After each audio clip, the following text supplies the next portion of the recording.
નમસ્કાર દર્શક મિત્રો, હું છું વાહિદ મસદી અને આપ નિહાળી રહ્યા છો હમ ટીવી ભરૂચ ન્યૂઝ. હવે નિહાળીશું આજના મુખ્ય સમાચારો. અંકલેશ્વરના હાઈવે પર આવેલી પાનોલી નજીકની સર્વોત્તમ હોટલના પાર્કિંગમાં ઉભેલા આઈસર ટેમ્પોમાં ભરેલ 47 લાખ ઉપરાંતનો વિદેશી દારૂ તેમજ ટેમ્પો મળી 57 લાખ કરતા વધુનો મુદ્દામાલ એલસીબી પોલીસે ઝડપી લીધો હતો. સાથે ટેમ્પો ચાલકની અટક કરી હતી. ભરૂચ લોકલ ક્રાઇમ બ્રાન્ચ પોલીસે અંકલેશ્વર નેશનલ હાઈવે નંબર 48 પર આવેલ સર્વોત્તમ હોટલના પાર્કિંગમાંથી વિદેશી દારૂ ભરેલ આઈસર ટેમ્પો ઝડપી પાડી 1.5 કરોડ ઉપરાંતનો મુદ્દામાલ કબજે કર્યો હતો. ભરૂચ લોકલ ક્રાઇમ બ્રાન્ચ પોલીસનો કાફલો અંકલેશ્વર વિસ્તારમાં પેટ્રોલિંગમાં હતા તે દરમિયાન બાતમી મળી હતી કે એક આઈસર ગાડી નંબર MH42BF 688 માં ગેરકાયદેસર રીતે પરપ્રાંતીય ભારતીય બનાવટના વિદેશી દારૂનો જથ્થો ભરેલ છે, જે ગાડી હાલ પાનોલી વિસ્તારમાં આવેલ સર્વોત્તમ હોટલના પાર્કિંગમાં પાર્ક કરીને રાખેલ છે. જે બાતમીના આધારે નેશનલ હાઈવે નંબર 48 ઉપર આવેલ સર્વોત્તમ હોટલના પાર્કિંગમાંથી આઈસર ટેમ્પોમાંથી તલાશી લેતા પ્રતિબંધિત ભારતીય બનાવટના વિદેશી દારૂની બોટલો નંગ 47,664 જેની કુલ કિંમત રૂપિયા 47,66,400 તથા આઈસર ટેમ્પો જેની કિંમત રૂપિયા 10 લાખ મળીને કુલ 57,72,670 રૂપિયાના મુદ્દામાલ સાથે પોલીસે ચાલકને ઝડપી પાડી અને પ્રોહિબિશનનો માલ મંગાવનાર એક ઇસમને વોન્ટેડ જાહેર કરી પ્રોહિબિશન એક્ટની તથા ઇન્ડિયન પિનલ કોડની સંલગ્ન કલમો મુજબ કાર્યવાહી કરી પાનોલી પોલીસ સ્ટેશન ખાતે ગુનો દાખલ કરાવ્યો હતો. પોલીસે પકડી પાડેલા આરોપીમાં હનુમંત બાલુ સોડનવર રહે દાપોડી ગામ ભૈરવનાથ મંદિર પાસે દોવડા કેડગાંવ મહારાષ્ટ્ર તેમજ સોનુ કડુ જેણે પ્રોહિબિશનનો માલ મંગાવ્યો હતો તેને વોન્ટેડ જાહેર કર્યો છે. પકડાયેલ ટેમ્પો ચાલક તથા વોન્ટેડ આરોપી ગુજરાત રાજ્યમાં દારૂબંધી હોવાનું જાણવા છતાં દારૂ ઘુસાડવા ગુનાહિત કૃત્ય માટે આર્થિક લાભ મેળવવા ટ્રકમાં બિલ્ટી મુજબનો જથ્થો નહીં હોવા છતાં રાજમાર્ગ ઉપર પકડાઈ ન જવાય તથા ગેરમાર્ગે દોરવા દસ્તાવેજ ખોટા બિલ્ટી બનાવી તેના ખરા તરીકે ઉપયોગ કરતા પણ પોલીસ તપાસમાં બહાર આવ્યા હતા. તો પકડાયેલા આરોપી ગોવાથી વિદેશી દારૂની ભરેલ ગાડી લઈ પાલઘર, થાણે, મુંબઈ, ભિલાડ, વલસાડ, નવસારી, સુરત, અંકલેશ્વર આવતા પકડાઈ ગયા હતા અને પ્રોહિબિશનનો મુદ્દામાલ અમદાવાદ ખાતે મોકલવાના હતા જેવું પ્રાથમિક પૂછપરછમાં સામે આવ્યું છે. આમ પોલીસે ટેમ્પોમાંથી દારૂ તેમજ ટેમ્પો અને આરોપી પાસેથી મળી આવેલ રોકડા રૂપિયા અને એક મોબાઈલ ફોન મળીને 57,72,670 રૂપિયાનો મુદ્દામાલ કબજે કર્યો હતો. ભરૂચ જિલ્લાના વાતાવરણમાં પલટો આવ્યો હતો. જિલ્લામાં ગાઢ ધુમ્મસની ચાદર પથરાતા વિઝિબિલિટીમાં ઘટાડો થતા વાહન ચાલકોને વાહન ચલાવવામાં મુશ્કેલીઓ ઊભી થઈ હતી. અંકલેશ્વરમાં ધુમ્મસની ચાદર છવાઈ જતા હિલ સ્ટેશન જેવો માહોલ વહેલી સવારે જોગિંગ અર્થે નીકળેલ લોકોએ નિહાળ્યો હતો. શહેરીજનોએ ધુમ્મસ સાથે ઠંડીની મજા માણી હતી. આમ તો શિયાળાનો હવે અંતિમ દોર શરૂ થઈ ગયો છે, પરંતુ તેવામાં ઠંડીનો પ્રમાણ વધવા સાથે વહેલી સવારે ધુમ્મસભર્યું વાતાવરણ જોવા મળે છે. વાતાવરણમાં ગત રાત્રિથી જે પલટો આવ્યો છે, જેમાં શહેરમાં ધુમ્મસભર્યું વાતાવરણ સર્જાયું છે. ધુમ્મસના કારણે મહત્તમ વિસ્તારોમાં વિઝિબિલિટી ઘટી હતી, જેના કારણે વાહન ચાલકોને વાહન હંકારવું થોડું મુશ્કેલ બન્યું હતું. જ્યારે ખેડૂતોની ચિંતામાં પણ વધારો થયો છે, તો વીજ પુરવઠો પણ કેટલાક વિસ્તારમાં ખોરવાયો હતો. અંકલેશ્વરમાં શુક્રવારની વહેલી સવારે વાતાવરણમાં પલટો જોવા મળ્યો હતો. સમગ્ર શહેરમાં વહેલી સવારથી ગાઢ ધુમ્મસની ચાદર પથરાયેલી જોવા મળી હતી, જેના કારણે વાતાવરણમાં ઠંડા પવન સાથે ઠંડીનો ચમકારો વધ્યો હતો. શહેરમાં સવારે હિલ સ્ટેશન જેવો માહોલ જોવા મળ્યો હતો. 7 થી 8 વાગ્યાના અરસા સુધી ઝીરો વિઝિબિલિટી જેવો માહોલ રહ્યો હતો. ગાઢ ધુમ્મસને કારણે વિઝિબિલિટી ઘટતા વાહન ચાલકોએ દિવસે હેડલાઇટ ચાલુ રાખીને પસાર થવાનો વારો આવ્યો હતો. શહેર અને નેશનલ હાઈવે નંબર 48 ઉપર દૂર દૂર સુધી ગાઢ ધુમ્મસના કારણે વાહન ચાલકોને વાહન ચલાવવા માટે તકલીફો પડી રહી હતી, જેનું કારણ હતું કે લાંબા અંતર સુધી વાહનો દેખાતા ન હતા. વિસ્તાર ઔદ્યોગિક વસાહતોના કારણે વ્યસ્ત હાઈવે પર વાહન વ્યવહાર પ્રભાવિત થવા સાથે ગાડીના પૈડાઓ પણ થમી ગયા હતા. જ્યારે અમુક શહેરીજનોએ ગુલાબી ઠંડી અને ધુમ્મસની મજા વહેલી સવારે વોકિંગ દરમિયાન માણી હતી. જોકે ધુમ્મસના કારણે ખેડૂતોની ચિંતામાં પણ ઇજાફો થયો છે.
વાગરા તાલુકાના મુલેર ચોકડી નજીક કેમિકલ ભરેલા ટેન્કરને અકસ્માત નડતા ટેન્કરમાંથી કેમિકલ લીકેજ થતા ધુમાડા નીકળતા લોકોના જીવ તાળવે ચોંટ્યા હતા.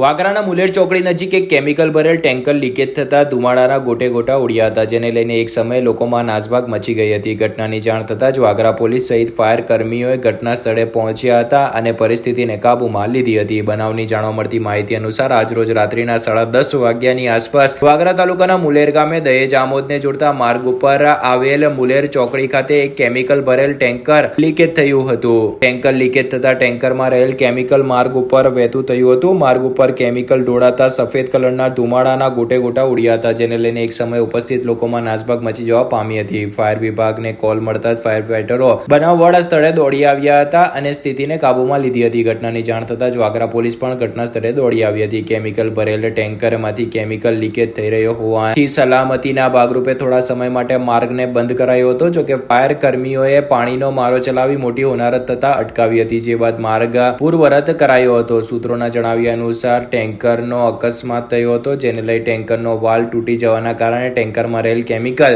લીકેજ થયું હતું. બનાવવાળી જગ્યાએ ઉપસ્થિત પ્રત્યક્ષદર્શી સૂત્રના જણાવ્યા અનુસાર કેમિકલ લીકેજ થતા ગભરાટનો માહોલ ઉદ્ભવ્યો હતો. રોડ ઉપર ઢોળાતું કેમિકલ સફેદ કલરના ધુમાડા સ્વરૂપે હવામાં ઉડતું નજરે પડ્યું હતું. કેમિકલ વાયુ વેગે પ્રસરતા લોકોની આંખમાં બળતરા પણ થવા લાગી હતી. જોકે મોટી હોનારત ટળી જતા અંતે સૌ કોઈએ રાહતનો શ્વાસ લીધો હતો. 19 વર્ષ સુધી ભારતની આર્મીમાં રહીને દેશ સેવા કરનાર હાંસોટના રહીશ એવા ઉધરડા ગામના હરેશભાઈ પટેલ નાઓના રિટાયર્ડ થતા તેઓ ઘરે પરત ફરતા તેઓનું ભવ્ય સ્વાગત કરવામાં આવ્યું હતું. દેશની સુરક્ષામાં 19 વર્ષ સેવા આપનાર અને ભારતીય આર્મીમાં ફરજ બજાવનાર હાંસોટ તાલુકાના બાડોદરાના વતની અને હાલ અંકલેશ્વર ખાતે રહેતા હરેશભાઈ પટેલ વય નિવૃત્ત થઈને પરત અંકલેશ્વરમાં ફરતા તેમના પરિવારજનો અને તેમના સમર્થકો દ્વારા તેમનું ભવ્ય સ્વાગત કરવામાં આવ્યું હતું. પોતાના દેશની સુરક્ષા કાજે પ્રાણ ન્યોછાવર કરતા અને દેશની સેવામાં વર્ષો આપી દેનાર ભારતીય જવાનો હંમેશા સન્માન પાત્ર હોય છે. ત્યારે ભરૂચ જિલ્લાના હાંસોટ તાલુકાના બાડોદરાના વતની અને હાલ અંકલેશ્વર ખાતે રહેતા હરેશભાઈ પટેલે પણ વર્ષ 2005માં ઇન્ડિયન આર્મીમાં જોડાયા હતા. તેઓએ કાશ્મીરથી લઈને કન્યાકુમારી સુધીના પટ્ટામાં 19 વર્ષમાં અલગ અલગ સ્થળો પર ફરજ બજવી છે. જમ્મુ કાશ્મીર તેમજ તમિલનાડુ, કેરલા, અરુણાચલ પ્રદેશ જેવા સ્થળો પર ફરજ બજવી તેઓએ દેશની સુરક્ષા કાજે વર્ષો સેવામાં આપી દીધા હતા. ત્યારે 19 વર્ષ સુધી સેવા આપ્યા બાદ તેઓ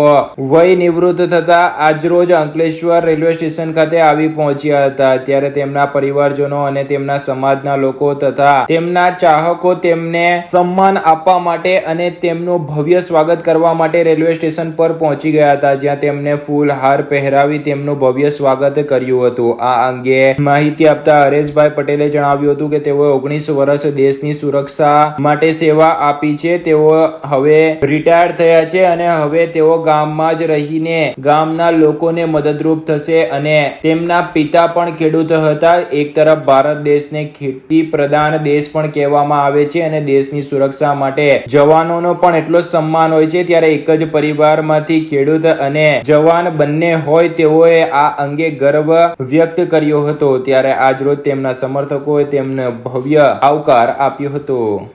સિપાઈ હરેશ પટેલ, હું 19 વર્ષ સર્વિસ કરીને હું રિટાયર થયો છું અને આજ સુધી મેં મતલબ દેશના આપણા ભારત દેશના ખૂણે મતલબ જમ્મુ કાશ્મીરથી લઈને અરુણાચલ પ્રદેશથી થઈને આપણે સાઉથમાં તમિલનાડુ, કેરલા સુધી ફરજ બજાવી છે.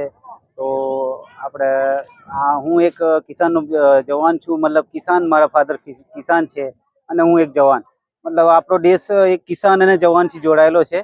તો મને એક ખુશી છે કે એક કિસાનનો દીકરો અને એક જવાન તરીકે મને એક સન્માન મળ્યું છે આ દેશ તરફથી અને આ ધરતી પર આપણો એક ભારત માતાની સેવા કરવાનો મને એક અવસર મળ્યો, એની ઘણી ખુશી છે. અને આપણે સર્વ મતલબ દેશના બધાની દુઆથી આજ સુધી સારી રીતે સર્વિસ મેં પૂરી કરી છે. એનું મને ખૂબ મતલબ દિલથી એમના માટે શુભેચ્છા અભિનંદન પાઠવું છું. અને આજ સુધી જે મારા ફાધર મધરથી લઈને દેશના મતલબ મારા સંબંધી થઈને મારા ઘર પરિવાર માટે પણ થોડો પણ સપોર્ટ કર્યો, મારા માટે દુઆ માગી આવી કે ભાઈ આપણો એક જવાન છે, આપણા માટે છે અને એમનું પરિવાર છે અહીંયા આમ તેમ, એટલે થોડી દુઆ પણ કરી હશે. એમનો પણ હું ધન્યવાદ આભાર માનું છું કે એમની દુઆઓથી આટલા વર્ષ મતલબ અત્યારે રિટાયર થઈને આવ્યા છો માદરે વતન. હા, ગામ આવીને પછી હવે શું કરશો?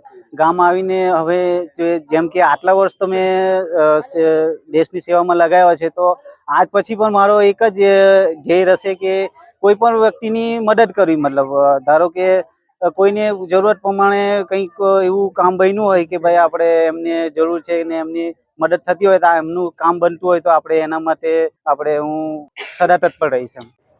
અને જે આ મારી સન્માન વિધિ માટે બધા પધાર્યા છે, આ જેટલા જે પણ સર્વોને એમનો ખૂબ ખૂબ દિલથી આભાર માનું છું કે આટલા વર્ષ સર્વિસ કરી અને મારું માન પ્રત્યે મને થાય છે કે નહીં, અમે જો સર્વિસ કરી છે એ પ્રમાણે મને દેશ મને આટલું માન આપે છે, એટલે મારા માટે બહુ ગૌરવની વાત છે.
અંકલેશ્વરના બોરફાટામાં માયાવંશી ફળિયામાં થોડા દિવસ પહેલા થયેલી ચોરીનો ભેદ પોલીસે ઉકેલ્યો છે. વાલિયા પોલીસે ચોરને ઝડપી લઈને અંકલેશ્વર એ ડિવિઝન પોલીસના હવાલે કર્યા હતા. અંકલેશ્વરના નવા બોરભાટાના માયાવંશી ફળિયામાં ગત 15 ડિસેમ્બરના રોજ થયેલ ચોરીના ગુનામાં વાલિયા પોલીસે 2 આરોપીને ઝડપી પાડતા ટ્રાન્સફર વોરંટથી અંકલેશ્વર શહેર એ ડિવિઝન પોલીસે તેનો કબજો લીધો હતો. અંકલેશ્વરના નવા બોરભાટાના માયાવંશી ફળિયામાં રહેતા દામજી લાલજીભાઈ પટેલ લગ્ન પ્રસંગમાં હાજરી આપવા માટે પરિવાર સાથે બહાર ગામ ગયા હતા. આ તકનો લાભ ઉઠાવી ગતરોજ રાત્રિના તસ્કરોએ તેમના બંધ મકાનને નિશાન બનાવ્યું હતું. તસ્કરોએ તેમના ઘરમાંથી રોકડા રૂપિયા 1,30,000 અને સોના ચાંદીના ઘરેણાની ચોરી કરી અંધારામાં પલાયન થઈ ગયા હતા. એટલું જ નહીં, ઘરમાં મૂકેલ સૂકો મેવો પણ લઈ જતા પરિવારજનોમાં ભારે અચરજ જાગી હતી. ત્યારે તેમના બાજુમાં રહેતા તેમના ભત્રીજાએ સવારે નોકરી પરથી પરત આવતા ફોઈના મકાનનું તાળું તૂટેલું હોય મકાનમાં ચોરી અંગેની જાણ કરી હતી. જે મામલે મકાન માલિકે તપાસ કરતા તેમના ઘરમાંથી રોકડા રૂપિયા 1,30,000 અને સોના ચાંદીના દાગીનાની ચોરી થઈ હોવા મામલે પોલીસ મથકે ફરિયાદ નોંધાવી હતી. જે અરસામાં વાલિયા પોલીસ સ્ટેશનના ગુનામાં આરોપી સતવનસિંહ ઉર્ફે સંતુ ગુરુદાસ સિંહ ચીકલીગર રહે કશક કુવારા પાસે પ્રીતમ સોસાયટીના પાછળ નવી નગરી ભરૂચનાઓને તેમજ તેજેન્દ્રસિંહ ઉર્ફે રોહિત રગબરસિંહ નેહરુસિંહ સરદાર ચીકલીગર નાઓને ઝડપી પાડ્યો હતો. જેમાં તેમણે અંકલેશ્વર શહેર એ ડિવિઝન પોલીસ મથકની હદ વિસ્તારમાં બોરભાટામાં એક મકાનનું તાળું તોડી ચોરીની ઘટનાને અંજામ આપ્યો હોવાની કબૂલાત કરતા આ મામલે અંકલેશ્વર શહેર એ ડિવિઝન પોલીસને જાણ કરતા પોલીસે ટ્રાન્સફર વોરંટથી આરોપીનો કબજો મેળવ્યો હતો. અંકલેશ્વર શહેર બી ડિવિઝન પોલીસ મથકમાં નોંધાયેલી એફઆઈઆરમાં ચોરીના મોબાઈલ સાથે એક યુવાનને પોલીસે ઝડપી લીધો હતો. અંકલેશ્વર શહેર બી ડિવિઝન પોલીસે એફઆઈઆર ઉપરથી દાખલ થયેલ મોબાઈલ ચોરીના ગુનામાં મોંઘાદાટ મોબાઈલ ફોન સાથે આરોપીને ઝડપી પાડી ચોરીનો ભેદ ઉકેલી કાઢ્યો હતો. અંકલેશ્વર શહેર બી ડિવિઝન પોલીસનો કાફલો મિલકત સંબંધી ગુનાઓને શોધી કાઢવા માટે તપાસમાં હતા. તે દરમિયાન પોલીસને હ્યુમન ઇન્ટેલિજન્સ તથા અન્ય ટેકનિકલ એનાલિસિસ આધારે માહિતી મળી હતી કે અંકલેશ્વરમાં એફઆઈઆર ઉપરથી એક મોબાઈલ ચોરીનો ગુનો દાખલ થયેલ છે. જેમાં આરોપી રવિન્દ્રસિંહ સુરેન્દ્રસિંહ રહે મકાન નંબર 24 મહેન્દ્ર સુરેન્દ્રનગર ચંદાલ ચોકડી નજીક ગળખોલ અંકલેશ્વર મૂળ રહે યુપી નાઓ બી ડિવિઝન પોલીસ સ્ટેશનની હદ વિસ્તારમાં હાજર છે, જે માહિતીના આધારે પોલીસે તેને પકડી પાડી તેમજ ચોરીમાં ગયેલ સેમસંગ કંપનીનો S22 અલ્ટ્રા મોડેલનો મોબાઈલ ફોન જેની કિંમત ₹1,02,999 રૂપિયાના મુદ્દામાલ સાથે આરોપીને ઝડપી પાડી ચોરીનો ભેદ ઉકેલી કાઢ્યો હતો. અંકલેશ્વર GIDC માં આવેલ રામકૃષ્ણ વિવેકાનંદ ચેરિટેબલ ટ્રસ્ટ દ્વારા વિવિધ કોર્સ કરનાર તાલીમાર્થીઓને સહાય રૂપે મદદ કરવામાં આવી હતી. અંકલેશ્વરમાં કાર્યરત રામકૃષ્ણ વિવેકાનંદ ચેરિટેબલ ટ્રસ્ટ દ્વારા સીવણ, બ્યુટી પાર્લર અને જનરલ ડ્યુટી આસિસ્ટન્ટના તાલીમાર્થીઓને સહાય રૂપે મદદ કરવામાં આવી હતી. અંકલેશ્વર GIDCમાં આવેલ Deccan fine chemical India company અને રામકૃષ્ણ વિવેકાનંદ ચેરિટેબલ ટ્રસ્ટ દ્વારા મહિલા સશક્તિકરણ માટે સીવણ, બ્યુટી પાર્લર અને જનરલ ડ્યુટી આસિસ્ટન્ટના તાલીમ વર્ગ ચલાવવામાં આવે છે. જે તાલીમ વર્ગમાં 3 મહિનાની તાલીમ પૂર્ણ કરનાર તાલીમાર્થીઓને રામકૃષ્ણ વિવેકાનંદ ચેરિટેબલ ટ્રસ્ટના કાર્યાલય ખાતે સહાય અર્પણ કરવામાં આવી હતી, જેમાં આમંત્રિત મહેમાનોના હસ્તે સિલાઈ મશીન, બ્યુટી પાર્લર કીટ અને મેડિકલ કીટ તેમજ કોમ્પ્યુટર તાલીમાર્થીઓને પ્રમાણપત્રનું વિતરણ કરવામાં આવ્યું હતું. આ કાર્યક્રમમાં ICPA ના director Rohit Mehta, Deccan fine chemicals India કંપનીના સાઇટ હેડ પરાગ શાહ તેમજ આમંત્રિત મહેમાનો સહિત મોટી સંખ્યામાં તાલીમાર્થીઓ ઉપસ્થિત રહ્યા હતા. આ કાર્યક્રમમાં સજોદ, અંકલેશ્વર, ઉચાલી, અવાદરાની તાલીમાર્થી બહેનોને બ્યુટી પાર્લર કીટ, સિલાઈ મશીન તથા મેડિકલ કીટનું વિતરણ કરવામાં આવ્યું હતું. તો આ સર્ટિફિકેટ વિતરણનો બહુ આનંદ થયો આવીને અહીંયા હરેશભાઈ અને આજે તમે જે અહીંયા પ્રોગ્રામ કર્યો છે, બહુ આવો પ્રોગ્રામ કરતા રહેજો અહીંયા, જેથી આ બધા બહેનોને બહુ વધુને વધુ પ્રોત્સાહન મળે અને આવા કાર્યક્રમ બીજા ગામડામાં પણ પસાર કરતા રહેજો, જેથી અમને પણ એમનો આ બધાનો લાભ વધુ મળે. હું Rahul Shah, Deccan fine chemicals India private limited Ankleshwar GIDCના CSR રિપ્રેઝેન્ટેટિવ તરીકે આજે આ વુમન એમ્પાવરમેન્ટ જે પ્રોજેક્ટ ચલાવીએ છીએ અમે રામકૃષ્ણ વિવેકાનંદ ચેરિટેબલ સાથે મળીને, તેમાં આજે સીવણ મશીન, બ્યુટી પાર્લર અને નર્સિંગ કોર્સનું 3 મહિના પૂરા થતાં એનું સમાપનનો કાર્યક્રમ છે. અને આજે અમે જે બહેનોએ સક્સેસફુલ કમ્પ્લીટ કરી છે તે લોકોને અમે બ્યુટી પાર્લર, સીવણ મશીન અને નર્સિંગના સર્ટિફિકેટ પ્લસ એ લોકોને જે તરત એમનો વ્યવસાય ચાલુ કરી શકે એ હેતુથી અમે એમને કીટ બી વિતરણ કર્યું છે. એનો અમે ખૂબ ખૂબ આભાર વ્યક્ત કરીએ છીએ અને ખૂબ આનંદની લાગણી અમે વ્યક્ત કરીએ છીએ.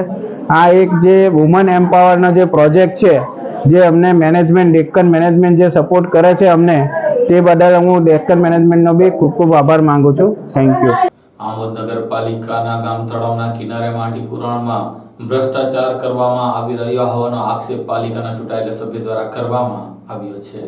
આમોદ નગરપાલિકા દ્વારા આમોદ નગરના વિકાસ કામ માટે અંદાજિત 6 કરોડ ઉપરાંતના ખર્ચે મોટા તળાવનો વિકાસ કરવામાં આવી રહ્યો છે, જેમાં પીળી માટી 85,75,000 ની આસપાસ તળાવની પાળ બાંધવા માટે લેવામાં આવી છે, જેનો કોન્ટ્રાક્ટ અમદાવાદની હિમાંદરી ઇન્વેરો પ્રોટેક્શન કન્સલ્ટન્ટને આપવામાં આવ્યો છે, જેમાં કોન્ટ્રાક્ટર દ્વારા બેફામ ભ્રષ્ટાચાર કરવામાં આવતો હોવાનો આક્ષેપ આમોદ નગરપાલિકાના સદસ્યએ કર્યો છે. જ્યારે આ મામલે કવરેજ કરવા પહોંચેલા મીડિયાના કર્મચારીને જોઈને કોન્ટ્રાક્ટર દ્વારા સંચાલિત JCBનો ચાલક ત્યાંથી ફરાર થઈ ગયો હતો. ત્યારે આમોદ નગરપાલિકાના સદસ્ય ઉમેશભાઈ પંડ્યાએ મીડિયા સમક્ષ આક્રોશ વ્યક્ત કરતા જણાવ્યું હતું અને આક્ષેપ કર્યા હતા કે આમોદ નગરપાલિકા દ્વારા મોટા તળાવના વિકાસ માટે ધારીઓ પર માટી પૂરણ કરવામાં આવી રહ્યું છે, જેમાં કોન્ટ્રાક્ટર દ્વારા તળાવની ધારીઓ ઉપર પૂરણ માટે પીળી માટીથી પૂરણ કરવાનું હોય છે, જેના બદલે કોન્ટ્રાક્ટર દ્વારા કાળી માટીથી પૂરણ કરવામાં આવી રહ્યું છે, જેના ઉપરના ભાગમાં જ ફક્ત પીળી નાખીને લોકોની આંખોમાં ધૂળ નાખી કૌભાંડ આચરવામાં આવી રહ્યો છે. આમોદ નગરપાલિકાના ચીફ ઓફિસર તથા નગરપાલિકાના પ્રમુખ જાત ચકાસણી કરવા આવે તેમણે તેવી માંગ કરી છે અને આ મામલે તેમણે તપાસની માંગ કરી છે. નગરપાલિકા દ્વારા જે તળાવનું કામગીરી ચાલી રહી છે તે તદંતર ભ્રષ્ટાચાર ચાલી રહ્યો છે. કાળી માટી પૂરીને ઉપર પીળી માટી નાખવામાં આવે છે. ખુદે પ્રમુખશ્રી જલપાબેન પોતે નિરીક્ષણ માટે મેં ફોન કરીને બોલાવ્યા હતા, જોઈને ગયા છે, તેમ છતાં કામગીરીમાં કોઈ જ તફાવત છે નહીં. એ પ્રમાણે જ કામગીરી ચાલી રહી છે. આ જો પોતે આ તળાવ પર ઊભો છું, JCB ચાલી રહ્યું છે. કાળી માટી જે ખરાબ કાળી માટી છે તે નાખવામાં આવે છે અને ઉપર પીળી માટી નાખીને નાખવામાં આવે છે અને સતત ભ્રષ્ટાચાર કરવામાં આવે. નગરપાલિકાએ વારંવાર એન્જિનિયર કરીને એસ્ટિમેટની કોપી માગવા છતાં આજે 15 દિવસ થઈ ગયા તેમ છતાં બી આજે મને એસ્ટિમેટની કોપી આપી નથી. ચીફ ઓફિસર જમ્મુ સાથે અહીં આવતા નથી અને પોતે તલાવમાં શું કામગીરી ચાલી રહી છે નિરીક્ષણ કરતા નથી.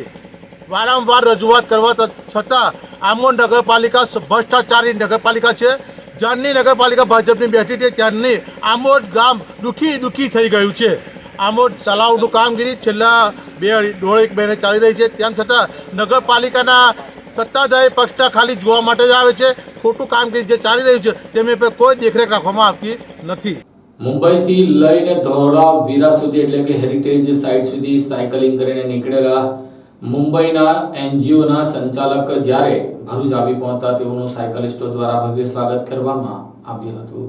મુંબઈથી મહિલા સશક્તિકરણ, પર્યાવરણ બચાવો જેવી અનેક મુહિમ સાથે મુંબઈના પ્રથમ સાયકલિસ્ટ મહિલા મેયર ભરૂચ આવી પહોંચતા તેમનું ભરૂચના સાયકલિસ્ટ દ્વારા સ્વાગત કરવામાં આવ્યું હતું. તેઓને આગળની યાત્રા માટે શુભકામના પાઠવી તેમને આગળની યાત્રા માટે પ્રસ્થાન કરાવવામાં આવ્યા હતા. ભરૂચ જિલ્લામાં સાયકલિસ્ટો દ્વારા અનેક કીર્તિમાન સ્થાપિત કરવામાં આવ્યા છે, જેમાં એક નામ શ્વેતા વ્યાસનું પણ આવે છે. ભારતમાંથી પ્રવાસે નીકળેલ સાયકલિસ્ટો ભરૂચ શહેરમાં આવતા તેમની મુલાકાત લેતા હોય છે. આજરોજ મુંબઈથી મહિલા સશક્તિકરણ અને પર્યાવરણની જાળવણી અંગે ચિંતિત થઈ લોકોને જાગૃત કરવા મુંબઈથી ગુજરાત પ્રવાસે નીકળેલ મુંબઈના પ્રથમ સાયકલિસ્ટ મેયર અને સ્માર્ટ કમ્યુટ ફાઉન્ડેશનના ડિરેક્ટર ફિરોઝા દાદ ભરૂચ આવી પહોંચતા સાયકલિસ્ટ શ્વેતા વ્યાસની મુલાકાત લીધી હતી. આ મુલાકાત દરમિયાન ફિરોઝા દાદે ધોળાવીરાની ટૂરનો ભાગ બનીને હું રોમાંચિત છું, કારણ કે ટકાઉ મુસાફરીને પ્રોત્સાહન આપવું એ મારા માટે માત્ર પ્રવાસ નથી પરંતુ સમગ્ર વિશ્વ માટે હરિયાળા અને સ્વસ્થ ભવિષ્ય માટે પ્રતિબદ્ધતા હોવાનું જણાવ્યું હતું. સામાજિક કાર્ય સાથે જોડાયેલા મહિલા મેયર દ્વારા વિવિધ યોજનાઓ અને આર્થિક ભંડોળના આધારે મુંબઈમાં મહિલાઓને આર્થિક સક્ષમ બનાવવા માટે અનેક રીતે મદદ કરતા આવ્યા છે. ગુજરાતના પ્રવાસે નીકળેલા સાયકલિસ્ટ ભરૂચ બાદ તેઓ સ્ટેચ્યુ ઓફ યુનિટી તરફ પ્રયાણ કરી આગળનો સફર ચાલુ રાખશે તેમ તેઓએ જણાવ્યું હતું. આજે હું ભરૂચમાં એક લેડી સાયકલિસ્ટનું સ્વાગત કરું છું, ફિરોઝા મેમ મુંબઈથી આવ્યા છે અને અત્યારે ભરૂચથી સ્ટેચ્યુ ઓફ યુનિટી જવાના છે. તો મેમ ક્યાંથી ક્યાં જઈ રહ્યા છે, કેટલા કિલોમીટર જઈ રહ્યા છે અને મેમ એક ફાઉન્ડેશન પણ રન કરે છે, NGO, એનું શું છે એ બધું પણ મેમ આપણને જણાવશે. First of all welcome ma'am. Thank you Shweta for coming to. हाँ मैम, आपका ये जर्नी है उसके बारे में थोड़ा बहुत भरूच के लोगों को बताइए. तो ये जर्नी हमने मुंबई से, पहली बात ये जर्नी का नाम है tour of Dholavira. Environment, climate action का जो प्रॉब्लम चल रहा है, वुमेन एम्पावरमेंट, इस पे पूरा आधारित है और कॉन्शियस टूरिज्म पे. टूर ऑफ धोलावीरा हमने मुंबई से शुरू किया है और ये यूनेस्को वर्ल्ड हेरिटेज साइट है 4 वाले गुजरात में. चंपानेर है, अहमदाबाद ओल्ड सिटी है, रानी का वाव और धोलावीरा. ये पूरा साइकिल से हम कवर करें. डेली का 100 किलोमीटर्स का राइड है. और दूसरी बात है, हमारी NGO है मुंबई में, स्मार्ट कम्यूट फाउंडेशन. इसमें हम 2 मुहिम चलाते हैं, साइकिल चला सिटी बचा और मी साइकिल राइडर प्रोग्राम. मी साइकिल राइडर प्रोग्राम में हम ओल्ड और न्यू बाइसिकल डोनेट करते हैं लो इनकम वुमेन जो घर घर का काम करते हैं और साइकिल से ही वो सब जगह पे जाते हैं अपने लाइवलीहुड के लिए. और वहाँ पे हम सारे वुमेन को अभी जाने के, मेरा ट्रिप खत्म होने के बाद हम उनको फूड ट्रक बना के देने वाले हैं और it will be run by women and it will be delivered on bicycle by the women. तो ये मुहिम के लिए मुझे प्लीज सपोर्ट करो. हमारा एक चैनल है इंस्टाग्राम पे, प्रोजेक्ट ग्रीन माइल. प्लीज ये आप लाइक और शेयर और फॉलो करो, हमें सपोर्ट करो. श्वेता, आप आए मिलने के लिए थैंक यू. ભરૂચની SVM સ્કૂલ નજીક સ્કૂટરમાં આગ લાગી જતા એક તબક્કે દોડધામ મચી જવા પામી હતી. ભરૂચ શહેરમાં આવેલ SVM સ્કૂલની બહાર એક મોપેડમાં આગ લાગતા દોડધામ મચી ગઈ હતી. મોપેડ ચાલકે આગની જાણ ફાયર બ્રિગેડના જવાનોને કરતા તેઓ દોડી આવ્યા હતા અને આગ ઉપર કાબુ મેળવ્યો હતો, પરંતુ આગ વચ્ચે ગાડી બળીને ખાક થઈ હતી. ભરૂચ જિલ્લામાં વાહનોમાં આગ લાગવાના અનેક બનાવો સમયાંતરે નોંધાતા રહ્યા છે. ત્યારે આજરોજ બપોરના સમયે રીતેશ માથુર નામના વ્યક્તિ પોતાની મોપેડ નંબર GJ16 DP 5801 લઈને કોલેજ થઈને જ્યોતિનગર તરફ જઈ રહ્યા હતા. આ સમયે એસવીએમ સ્કૂલ નજીક એકાએક મોપેડમાંથી ધુમાડા નીકળતા તેઓ કંઈ સમજે તે પહેલા તેમાંથી આગ ભભૂકી ઉઠવા લાગી હતી, જેની જાણ તેમને થતાં તેઓ તાત્કાલિક ગાડીમાંથી ઉતરી ગયા હતા. આગ લાગતા જ રીતેશભાઈએ સમય સૂચકતા વાપરી મોપેડની સાઈડમાં ઊભા રાખીને બાજુમાં ખસી ગયા બાદ તાત્કાલિક ભરૂચ નગરપાલિકા ફાયર બ્રિગેડને જાણ કરાતા તેઓ ટીમ સાથે સ્થળ પર દોડી આવ્યા હતા. લશ્કરોએ પાણીનો મારો ચલાવી આગ પર કાબુ મેળવ્યો હતો. જોકે આગમાં મોપેડ બળીને ખાખ થઈ ગયું હોય મોપેડ ચાલકને આર્થિક નુકસાન વેઠવાનો વારો આવ્યો હતો. આ સાથે આમ ટીવી ભરૂચના સમાચાર પૂર્ણ થાય છે. આવતીકાલે ફરી મળીશું. ત્યાં સુધી રજા આપશો. નમસ્કાર.